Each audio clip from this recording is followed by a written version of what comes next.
राधे राधे मित्रों। आपने कभी किसी को यह कहते हुए जरूर सुना होगा कि भगवान श्री हरि विष्णु के भक्ति अक्सर निर्धन होते हैं और इसके विपरीत शिव जी के और दुर्गा जी के भक्त धनवान होते हैं। अक्सर लोगों के मन में यह प्रश्न उठता है कि भगवान श्री हरि विष्णु के भक्त आखिर निर्धन क्यों होते हैं। आज हम इस पर आधारित एक कहानी आपके सामने प्रस्तुत करने जा रहे हैं। मित्रों, इस कहानी को शुरू करने से पहले आपसे विनम्र निवेदन है कि आप हमारे चैनल को सब्सक्राइब जरूर कर लीजिएगा। इससे हमें नए नए वीडियो बनाने का प्रोत्साहन मिलता है। एक कथा के अनुसार भागवत कथा के समय परीक्षित महाराज ने श्री शुक्लदेव गोस्वामी से पूछा कि भगवान विष्णु की पूजा करना सर्वोपरि माना जाता है, लेकिन सामान्यतः ऐसा देखा जाता है कि भगवान विष्णु के भक्त अधिकतर निर्धन होते हैं और इसके विपरीत भगवान शिव के भक्त धनी होते हैं, जबकि भगवान शिव तो बैरागी हैं और श्री हरि विष्णु तो स्वयं लक्ष्मीपति हैं। तो ऐसा क्यों होता है कि दोनों के उपासकों को इसके विपरीत फल मिलता है? इसका उत्तर देते हुए गोस्वामी जी महाराज कहते हैं कि हे राजन, माता दुर्गा देवी भगवान शिव की संगिनी है, इसलिए शिव जी के उपासक भौतिक सुख संपत्ति की लालसा रखते हैं, लेकिन भगवान विष्णु जी का भौतिक प्रकृति से कोई संबंध नहीं है, वह उससे पूरी तरीके से परे हैं, इसलिए उनके उपासक भी भौतिक सुख और धन संपत्ति की लालसा नहीं रखते हैं। इसी प्रकार जब युधिष्ठिर ने जब अश्वमेघ यज्ञ को समाप्त कर लिया, तब उन्होंने भी श्री कृष्ण से यह प्रश्न किया था।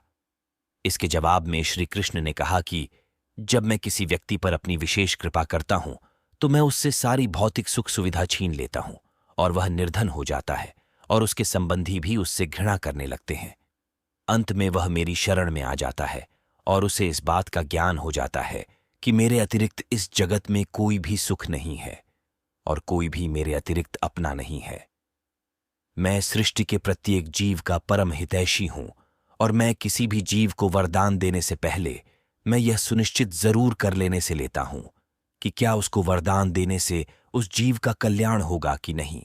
और ठीक इसके विपरीत दूसरे देवी देवता किसी भी प्राणी को वर देने से पहले अधिक विचार नहीं करते हैं और उनको बिना सोचे समझे वरदान दे देते हैं।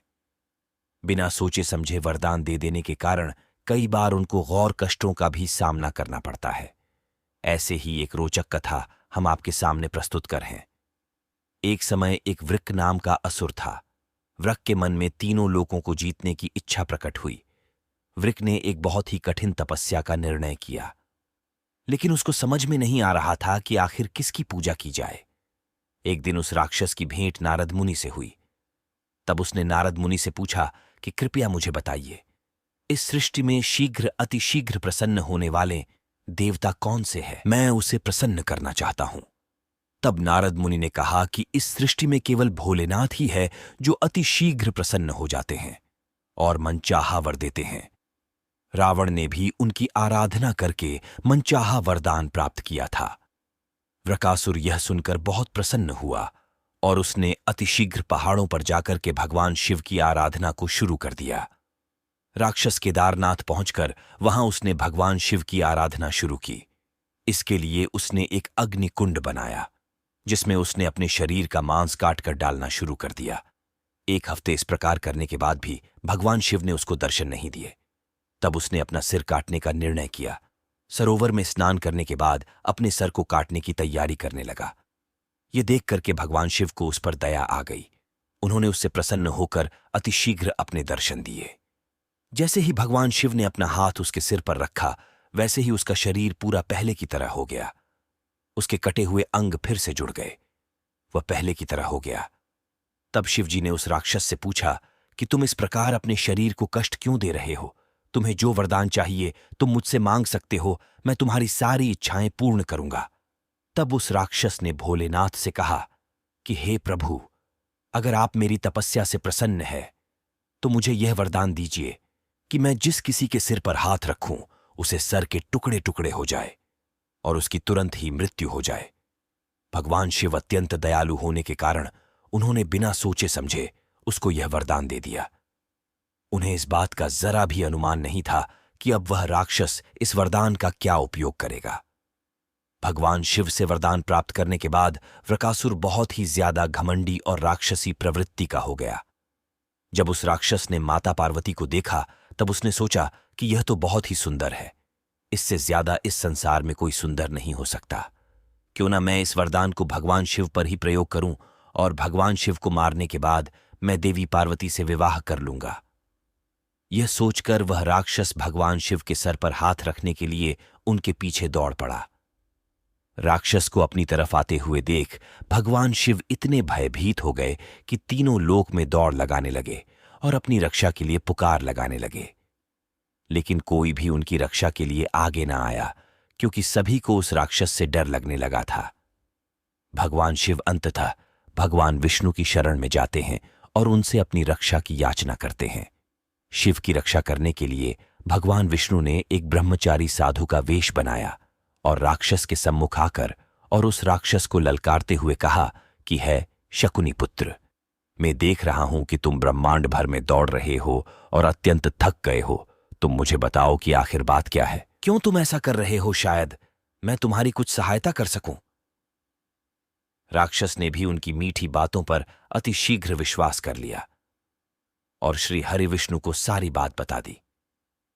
तब साधु के रूप में आए श्री हरि विष्णु जी ने कहा कि है राक्षस, क्या तुम्हें यह ज्ञात नहीं है कि शिव जी को उनके ससुर दक्ष से भूत बनने का श्राप मिला है, और यदि मैं तुम्हारे स्थान पर होता तो शिव जी के द्वारा दिए गए वरदान पर जरा सभी विश्वास नहीं करता और उनके दिए वरदान की पुष्टि एक बार जरूर कर लेता।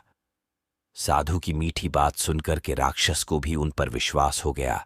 तब राक्षस ने साधु से पूछा कि मुझे क्या करना चाहिए?